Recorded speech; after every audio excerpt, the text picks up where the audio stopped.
ओम शांति। ऊपर वाले पर भरोसा रखें, उसके घर देर है अंधेर नहीं। जिसने भरोसा रखा उसको सब कुछ मिला। देखिए, दुनिया में ये तो बहुत लोग बोलते हैं कि भगवान के घर देर है अंधेर नहीं। आप विश्वास रखो, लेकिन बहुत कम लोग होते हैं ऐसे कि जो विश्वास रख पाते हैं। नहीं तो अगर काम कोई नहीं बनता है लोगों का तो भगवान से विश्वास तोड़ देते हैं। होता क्या है कि देखिए, कई बार हम जीवन में ईश्वर से कुछ ना कुछ चाहते हैं, और आज अधिकतर लोग चाहते ही हैं, भगवान से कुछ ना कुछ मांगते ही रहते हैं। और जब हम चाहते हैं और उस टाइम पर जब वो चीज़ मिल नहीं पाती है, या कोई भी जो हम मांग रहे हैं वो नहीं मिल पाता है, तो ऐसे में कहीं ना कहीं हमारा विश्वास उठ जाता है। और कई लोग तो ऐसे भी देखे हैं, हमने प्रैक्टिकल देखे हैं कि वो कहीं ना कहीं भगवान भी बदल देते हैं। कहते हैं कि अरे ये भगवान तो मेरा काम नहीं कर रहे हैं। तो फिर मैंने सोचा कि ये दूसरे भगवान, इनको देखता हूँ, इनके लिए देखती हूँ कि ये मेरा काम शायद कर देंगे। वहाँ भी काम नहीं बनता है तो वो तीसरे भगवान पर चले जाते हैं। देखा है ऐसा कि कोई जैसे जाते हनुमान जी के मंदिर में जाते हैं, वहाँ से कोई काम नहीं बना तो वो शिव जी के मंदिर में जाने लगे, वहाँ से काम नहीं बना तो फिर वो दुर्गा जी के मंदिर में जाने लगे, गणेश जी के मंदिर में जाने लगे। ऐसा होता है। और अगर यहाँ से काम नहीं बना, अपने यहाँ से काम नहीं बना, तो फिर वो दूसरी जगह के मंदिर हैं जो वहाँ जाने लगे, जब तक कोई तीसरा व्यक्ति मिल गया कि अरे यहाँ से काम नहीं बनेगा, यहाँ से कुछ नहीं मिलता है, आप वहाँ जाइए, तो फिर वो वहाँ जाने लगे। लेकिन देखिए, आपको बात बताएं, अगर आप खुद हैं और अगर आप किसी व्यक्ति से कुछ चाह रहे हैं तो वो थोड़ी बहुत तो आपकी परीक्षा लेगा। वो देखेगा तो सही कि आपके अंदर कितना पेशेंस है। ऐसा तो नहीं हो कि आप भी बदल जाओ, बाद में आपको मिल जाए और आप बदल जाओ। फिर कहते हैं कि मौसम की तरह। इसलिए ऊपर वाला जो होते हैं वो आपको अगर कुछ देने में थोड़ी बहुत भी देर कर रहे हैं तो आपको कुछ बेहतर देने की कोशिश में हैं। वो आपको देख रहे हैं कि आपका पेशेंस कितना है, क्योंकि आप भी तो जब किसी के लिए कुछ करते हो तो आप भी तो उसका पेशेंस देखते हो, आप भी तो उसकी परीक्षा लेते हो ना। आज मान लीजिए आप अपने घर में या दुकान में कोई किसी को नौकर रखा है, किसी भी लड़के के लिए किसी भी व्यक्ति को आपने रखा है, तो आप भी तो उसका विश्वास जीतते हैं ना, आप भी तो उसकी परीक्षा लेते हैं। कई बार पैसे छोड़ देंगे, कई बार अपने काउंटर में दुकान की जो भंडारी है उसका लॉक नहीं लगाएंगे, उसको माना खुला छोड़ देंगे। माने देखेंगे, कई बार पैसे रखे छोड़ देंगे, कई बार कोई सामान छोड़ देंगे। ऐसा होता है ना, आप खुद देखते हैं कि भाई ये व्यक्ति कितना ईमानदार है, उसकी परीक्षा लेते हैं। जब आप परीक्षा ले लेते हैं कि हाँ व्यक्ति सही है, तब फिर आप उस पर विश्वास करने लगते हैं और उसको अपनी सब चाबी सौंप देते हैं, दुकान सौंप देते हैं, घर छोड़ करके चले जाते हैं, सब कुछ करने लगते हैं। लेकिन कब किया आपने? जब आपने उसका विश्वास जीत लिया, तब आपने अपनी दुकान की, घर की चाबी उसको सौंपी है, तब उसको दी है। कई बार होता क्या है कि देखिए, ये भी देखा जाता है कि जो इंसान को दिया जा रहा है वो उसके लायक है या नहीं है। अगर वो उसके लायक ही नहीं है, आप खुद है ना, आप खुद देखते हैं कि भाई आप जिसको जो चीज़ दे रहे हैं तो वो उसके लायक है या नहीं है। अगर वो लायक ही नहीं है तो फिर क्यों देंगे उसको? इसलिए पहले परीक्षा होती है, पहले उसको परखा जाता है। और आज कोई व्यक्ति छोटे-मोटे से काम के लिए भी व्यक्ति को रखता है, कोई छोटी-मोटी चीज़ रखता है तो भी परखता है उसको। छोटे-मोटा कोई सामान लेता तो भी परखता है। और जब भगवान से हम माँगते हैं तो भगवान भी तो थोड़ी परीक्षा लेगा, भगवान भी तो थोड़ा देखेंगे कि कितना पेशेंस है इसके अंदर। इसलिए आपको घबराना नहीं है। इसके लिए आपको एक छोटी-सी घटना बताते हैं, उससे आपको समझ में आएगा। एक बार क्या हुआ, एक व्यक्ति था जो एक बैंक का मैनेजर था। उसकी एक आदत थी, वो बहुत अच्छा इंसान था, व्यक्ति बहुत अच्छा था, अच्छे संस्कार थे। तो उसकी क्या रोज़ की रूटीन की आदत थी कि जब भी वो घर आता था और घर में आराम से खाना आदि खा करके उसके बाद में वो क्या करता था, जब भी अपने बैंक से घर आता था लौट करके, तो रास्ते में एक कुछ टोस्ट के पैकेट लाता था, दुकान से खरीद करके टोस्ट के पैकेट लाता था। और वो टोस्ट के जो पैकेट होते थे, बाहर कुछ से कुत्ते के छोटे-छोटे बच्चे होते थे, 4-5 उसके बच्चे थे। तो वो जा कर के वो टोस्ट जो लाता था मैनेजर और उनको खिलाता था। ये उसकी रोज की आदत थी, ये रूटीन था, प्रतिदिन का उसका ऐसा काम था। रोज का उसका एक काम था कि बस वहाँ से बैंक से आए, टोस्ट खरीद करके लाए, भोजन करे, भोजन करने के बाद बाहर टहलने जाए और उन कुत्तों को, वो बच्चे जो छोटे-छोटे थे उनको टोस्ट खिलाएँ और वहीं टहलता रहे आराम से, उसका रोज का रूटीन था। अब एक दिन की बात है, एक दिन क्या होता है कि बहुत तेज़ बारिश होने लगी। जब बहुत तेज़ बारिश होने लगी और वो वहाँ से आ रहा था, तो कहीं उसको कोई दुकान नहीं दिखी और कोई दुकान नहीं खुली थी और वो फिर याद भी भूल गया। जिस दुकान से वो लेता था वो भी दुकान बंद हो गई थी और भी उसने दुकान देखी और कोई भी दुकान उसको खुली नहीं मिली। बारिश के कारण सारी दुकानें बंद हो गई थी और आते-आते वो घर पर आते-आते और लेट हो गया। तो अब क्या हुआ कि रोज़ वो जैसे ही आता था तो 9 बजे 8-9 बजे तक आ जाता था, लेकिन आज 10 बज चुके थे, साढ़े 10-11 का टाइम हो गया था, सारी दुकानें बंद हो गई थीं। तो उसका क्या होता था, कभी तो वो ऐसा करता था कि आते ही साथ और उनको खिला देता था। जैसे अगर ज़्यादा टाइम हो गया तो वो आते ही साथ खिला देता था, या जल्दी आ गया तो भोजन करके फिर खिलाता था उन कुत्तों को। अब क्या हुआ, उस दिन लेट हो गया। अब जैसे ही वो घर आया तो उसकी वाइफ़ ने कहा कि चलो खाना खा लो। तो उसने कहा कि अरे वो कुत्ते के जो टोस्ट मैं लाता था वो लाना मैं भूल गया, आज कोई दुकान ही नहीं खुली, बारिश के कारण बंद हो गई दुकान, इसलिए नहीं ला पाया। तो उसकी वाइफ़ बोली कि ठीक है कोई बात नहीं, कल ला देना, कल खिला देना। अब उसके मन में वही चीज़ चल रही थी कि आखिर ऐसा कैसे हो सकता है? उसके मन में आखिर वही चीज़ चल रही थी कि नहीं ऐसा कैसे हो सकता है, मैं क्या करूँ? अब तो दुकान भी बंद हो गई होगी, अब तो मैं मँगवा भी नहीं सकता हूँ। तो वो परेशान होने लग गया। उसकी वाइफ़ ने बोला कि अरे खाना तो खा लो, बाद में कुछ करते हैं। तो उसने कहा कि नहीं, पहले तो मैं उनको बिस्किट खिलाऊँगा, क्योंकि वो तो उनको पता था कुत्तों को कि रोज़ का काम था उनका। तो वो बेचारे बच्चे आकर के बैठ जाते थे उसके दरवाज़े पर कि आएँगे और खिलाएगा। अब क्या वो उसने बोला कि नहीं, मैं कुछ करता हूँ पहले, जब मैं खाना खाऊँगा। अब उसने जब वो टोस्ट लाना भूल गया तो उसने घर में देखा कि घर में बच्चों के लिए कुछ लाते हैं ना, कोई बिस्किट वगैरह है, कुछ और चीज़ें हैं, महँगी चीज़ें, कुछ महँगी अच्छी चीज़ें, नमकीन वगैरह कुछ ऐसे लेकर के रखते हैं। तो उसने देखा कि वहाँ एक बिस्किट का पैकेट था, लेकिन वो अच्छा थोड़ा महँगा था। तो फिर उसकी वाइफ़ ने बोला कि अरे ये क्या कर रहे हो? ये कुत्तों के खाने के लिए थोड़ी है। तो उसने कहा कि कुत्तों को खाने के लिए नहीं है, वो मुझे पता है, लेकिन उनको कुछ ना कुछ तो खिलाना पड़ेगा, वो भूखे हैं बेचारे, इंतज़ार में बाहर बैठे हुए हैं। बिस्किट तो मैं वो जो मैं रोज़ ला कर के लेकर के आता था टोस्ट, वो तो मैं लाया नहीं हूँ। लेकिन जब उसने वो बिस्किट का पैकेट उठाया तो उसमें तो 4-5 ही बिस्किट थे। बस उसमें 4-5 बिस्किट थे। तो अब उसने सोचा, विचार करने लगा कि अरे! वो तो 5-6 पिल्ले हैं, अब अगर इनको एक-एक बिस्किट भी खिलाऊँगा तो इनका क्या पेट भरेगा? क्योंकि वो तो टोस्ट के पैकेट लाता था और खिला देता था, पेट भर जाता था। अब उसके अंदर विचार चलने लगा, तो उसकी वाइफ़ कहने लगी कि अरे एक काम तो करो, पहले खाना तो खा लो। अब उसने सोचा कि चलो ठीक है, बहुत ज़िद करने लगी, वो टाइम हो रहा है, मुझे सोना है, ये वो। तो उसने कहा ठीक है चलो। अब वो आधे अधूरे मन से, क्यों खाना तो खाना था, जैसे-तैसे करके वो खाना खाने के लिए बैठ गया। जब खाना खाने के लिए बैठा तो जब मन नहीं था, तो होता तो यही है कि खाना कितना खबेगा, कैसे खबेगा। अब थोड़ा बहुत खाना-वाना खाया।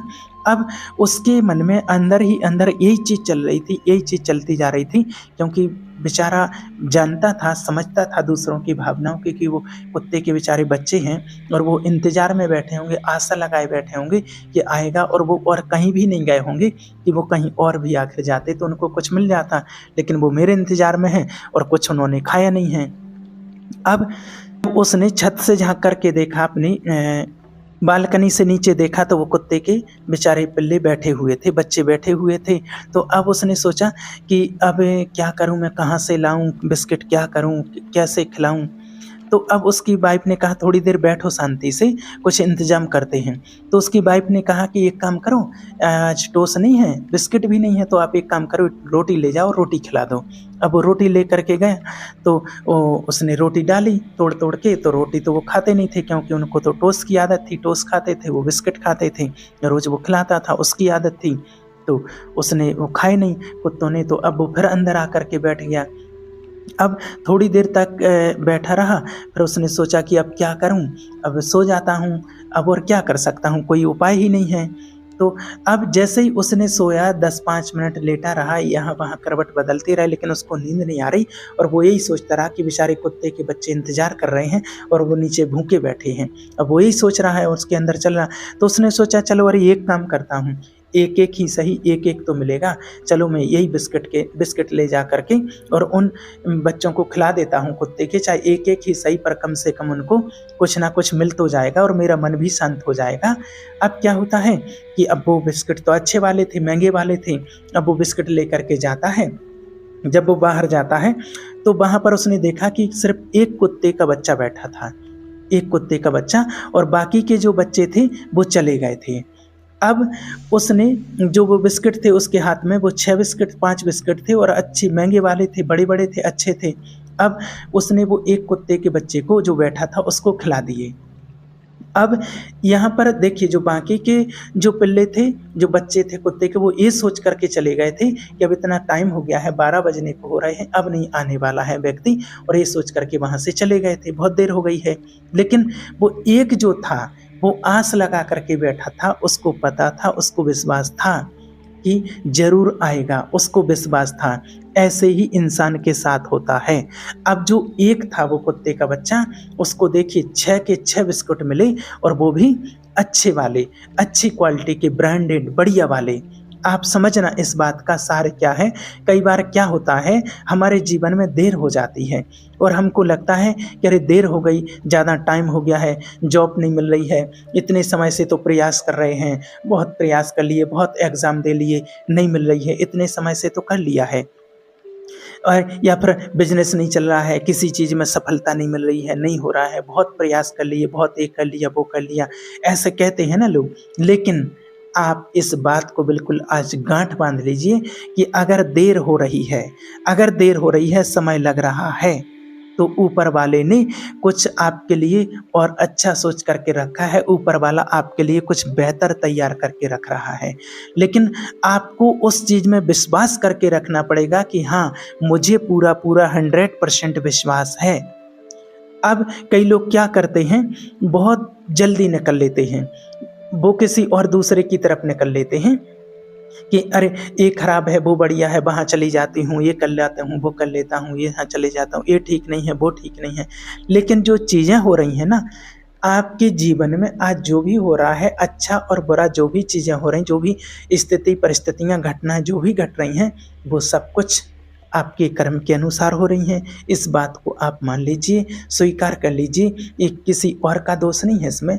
बहुत लोगों ने ऐसा भी बोला है, बहुत लोगों ने कहा है कि हमारे साथ के जो थे उनकी जॉब मिल गई है, बहुत अच्छे से सेटअप हो गए, उनका परिवार बढ़िया से चल रहा है, हमें ना तो जॉब ही मिल रही है, ना हमारी शादी ही हो रही है, ना हमारा कुछ अच्छे से चल रहा है, हमारा तो बिल्कुल जीवन ऐसे कि बर्बादी के कगार पर है, ऐसा कहने लगते हैं। तो आपको बताएं कि देखो जो कुछ भी होता है, इसमें किसी का कहीं से 1% भी किसी और का दोष नहीं होता है, ना कुछ ऐसा होता है। जीवन में जो भी होता है वो अपने कर्मों के अनुसार ही होता है। ऐसा नहीं है कि कोई भगवान आपके ऊपर जल्दी मेहरबान हो जाएँ, है कि भगवान, ऐसा नहीं कि कोई भगवान आए और वो आपको बोलें कि नहीं मैं चिंता नहीं कर, मैं तुझे जल्दी कर देता हूँ, जल्दी जॉब दे देता हूँ। नहीं, ये तो सब लोगों का भ्रम होता है कि यहाँ से नहीं मिला तो यहाँ से, यहाँ से नहीं मिला तो यहाँ से। आपको बता दें कि भगवान एक होता है, ईश्वर एक होता है, परमात्मा एक है। कोई अलग-अलग नहीं है, बस फ़र्क इतना है कि रास्ते अलग-अलग होते हैं। जिस प्रकार से बस स्टैंड एक होता है, बसें अनेक होती हैं, रास्ते अनेक होते हैं, ये आपने देखा होगा, लेकिन घूम फिर कर के सबको पहुँचना बस स्टैंड ही है। रास्ते चारों तरफ से आए हैं और पहुंचना वो बस स्टैंड तक ही है और सारी बसें बस स्टैंड ही पहुंचेंगी। इसी प्रकार से धर्म अनेक हैं, रास्ते अनेक हैं, लेकिन ईश्वर एक है और इसलिए कहा जाता है कि सबका मालिक एक, कभी दो नहीं कहा जाता कि दो हैं। क्या कहते हैं, सबका मालिक एक, ईश्वर एक है। तो जो चीज़ें हमें मिलती हैं वो हमें अपने कर्मों के अनुसार मिलती हैं। ईश्वर नहीं करता है कि किसी को अच्छा कर दिया, किसी का बुरा कर दिया, ऐसा नहीं करता। अगर ऐसा भगवान करते तो वो भगवान की पूजा कौन करता कि किसी के लिए बहुत अच्छा, किसी के लिए बुरा नहीं। इस जो कुछ भी हमारे जीवन में हो रहा है, ये हमारे कर्मों की, इस जन्म के कुछ और पूर्व जन्म के कर्मों का ही हिसाब किताब होता है। और अगर इस बात को आप निश्चित मान लीजिए कि अगर आपको ऊपर वाला परमात्मा अगर कहीं न कहीं आपको इंतज़ार करा रहे हैं, तो आप निश्चित रूप से मानो कि आपको वो कुछ न कुछ बेहतर देंगे। इसलिए आप ऊपर वाले पर हमेशा भरोसा रखें।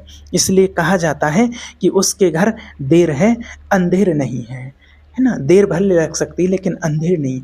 और जो भगवान हमें देता है वो हमारी सोच से कहीं परे होता है। हम बेहतर की तलाश में रहते हैं लेकिन परमात्मा हमें बेहतरीन देते हैं, हमेशा बेहतरीन देते हैं। और जब हम विश्वास तोड़ देते हैं, कई बार ऐसा होता है, कई लोगों को देखा है कि थोड़े-थोड़े समय में लोगों का विश्वास टूटने लगता है कि अरे! मेरा ये काम नहीं हुआ है, भगवान ने मेरा ये काम नहीं किया है। जैसे यहाँ भी होता है, लोगों ने मान के चलो जैसे 100 काम 50 काम आपके अच्छे किए हैं, आपके समय पर आपको काम में आए हैं, आपके लिए हर समय साथ दिया है। मान लीजिए किसी से आप पैसा लेते हैं और हर बार उसने 50 बार आपको पैसे से काम चलाया है। किसी की गाड़ी है, आप उसकी कार लेते हैं, बाइक लेते हैं, उसने आपको 50 बार दी है, सैकड़ों बार आपका काम चलाया है। लेकिन एक बार अगर वो पैसा आपको नहीं दे पाए या फिर आपको वो कार ना दे पाए, तो फिर उसका जो किया कराया पूरा पानी फिर जाता है, पूरा गुड़ मिट्टी हो जाता है। वो एक बार जो आपको मना कर दिया उसने, वो चीज़ आपको हमेशा याद रहेगी, लेकिन उसने पचासों बार जो आपको दिया है, वो आप भूल जाएँगे, वो आप याद नहीं रहेंगे रखेंगे। ये सबसे बड़ी भूल होती है, सबसे बड़ी बुरी आदत होती है इंसानों की। इसलिए आप हमेशा ग्रैटिट्यूड की भावना रखिए। अगर किसी व्यक्ति ने आपके लिए जो किया है, वो याद रखिए। अगर जो नहीं किया है, आप उसको भूल जाइए, उसको याद मत रखिए। इससे होगा क्या कि आपके अंदर ही आपका मन ऑटोमेटिक शुद्ध होगा, आपकी भावनाएँ पवित्र होंगी और जितना आपका मन शुद्ध होगा, भावनाएँ आपकी पवित्र होंगी, उतने ही आप पॉजिटिव रहेंगे, पॉजिटिविटी आपके अंदर रहेगी और आपको बीमारियाँ कम होंगी। क्योंकि ज़्यादातर बीमारियाँ किस कारण से होती हैं? टेंशन के कारण, द्वेष के कारण, घृणा के कारण। जो किसी से घृणा करते हैं, नफ़रत करते हैं और किसी चीज़ के लिए हम टेंशन ले लेते हैं, डिप्रेशन में चले जाते हैं, हमें जलन होती है किसी से, हमारे अंदर नेगेटिविटी बनी रहती है। इन सब चीज़ों से हमारे अंदर बीमारियाँ पैदा होती हैं। इसलिए हमेशा भगवान पर भरोसा रखिए, ऊपर वाले पर भरोसा रखिए, उसके घर देर है, अंधेर नहीं है। इस बात को आप हमेशा याद रखें। ठीक है? ओम